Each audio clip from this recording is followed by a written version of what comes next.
Dave Ricard, président de la Distillerie des Appalaches, membre des Distilleries du Québec.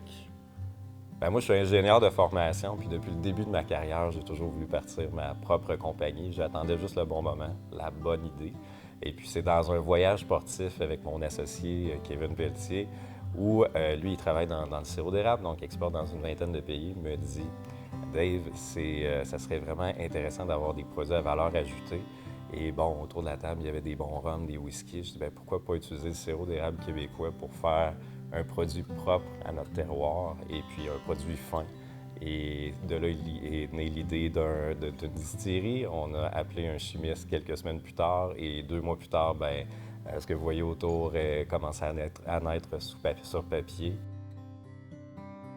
Le nom de la distillerie des Appalaches, en fait, c'est venu assez rapidement dans notre projet. On s'est aperçu que dans notre région, donc qui est Chaudière-Appalaches, on était la première distillerie qui n'était pas artisanale à prendre pied ici. Donc, on a décidé tout simplement de faire honneur à notre région. Le maire en est très fier, d'ailleurs, il a fait de la belle promotion. Donc, la distillerie des Appalaches est née autour de ça. Puis c'est aussi notre petit côté amoureux de la nature. Les Appalaches, c'est l'une des plus grandes formations rocheuses sur la planète. Donc, on se disait qu'on voulait rendre honneur aussi à cette formation qui est très présente au Québec. Dans l'ordre des produits qu'on a sortis sur les marchés, le premier produit était le Kepler Dry Gin. Donc, un dry gin dans la tradition des gins londoniens, donc très complexe, qui est difficile à établir. Est-ce que c'est un gin qui est plus boréal, un peu plus fruité? Il y a des belles dimensions dans ce gin-là. Donc, on utilise de l'argousier de la Beauce qui est juste à côté, de la canneberge.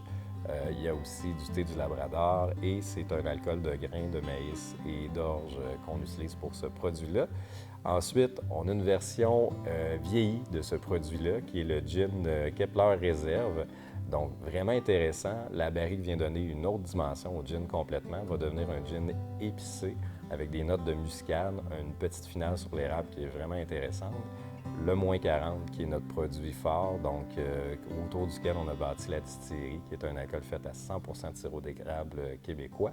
Et notre petit dernier, comme je mentionnais, qui est Alphonse, qui vient tout juste d'arriver sur les tablettes, qui est un gin en fait sans alcool. Donc, même procédé, on le distille en pot still.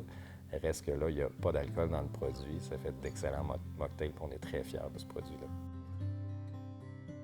Grâce à l'expertise de Raphaël, puis le cœur aussi qu'on a mis dans le projet, de sortir un premier lot de bouteilles, de ne pas être en SAQ, d'envoyer 2 bouteilles à Londres, puis de se faire dire bien, vous gagnez la médaille d'or dans la catégorie des micro-distilleries. Quand on n'avait rien vendu encore, c'est sûr que c'est un accomplissement, on n'y croyait pas. Là. On se pinçait, puis on a fait ben non, OK, on a vraiment pris les bons choix.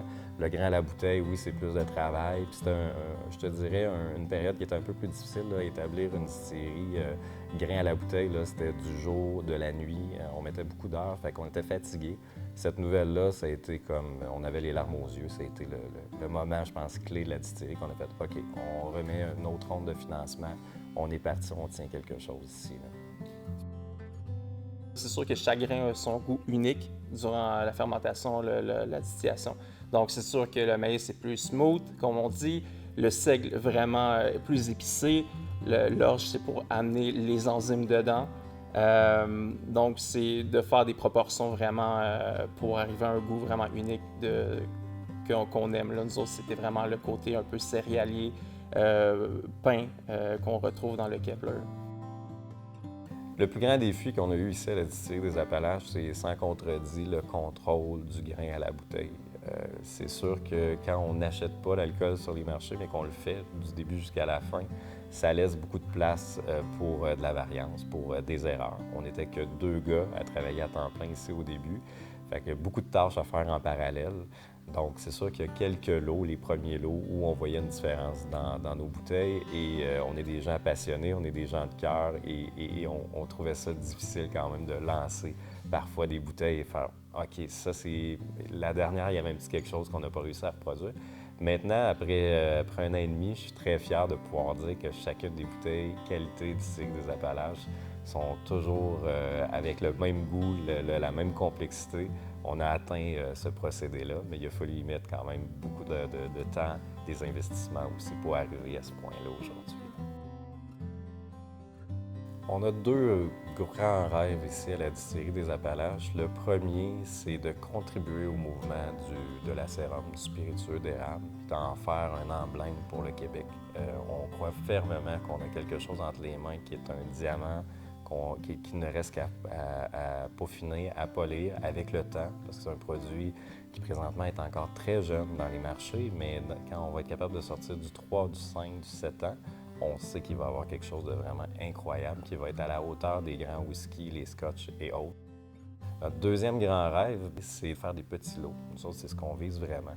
Donc, oui, il va y avoir des produits plus grand public, mais on aimerait ça être capable de faire des lots, des fois des exclusivités qui sera juste ici ou dans certaines SAQ, mettant en vedette les ingrédients de, une miellerie à côté, un producteur de melon, etc. Puis d'être en mesure de retirer quand même un profit de tout ça. Présentement, c'est un petit peu plus difficile avec la façon que la structure est faite, mais on voit qu'il y a des beaux avancées présentement avec notre association, puis qu'on va être en mesure de réaliser ce rêve-là dans les prochaines années.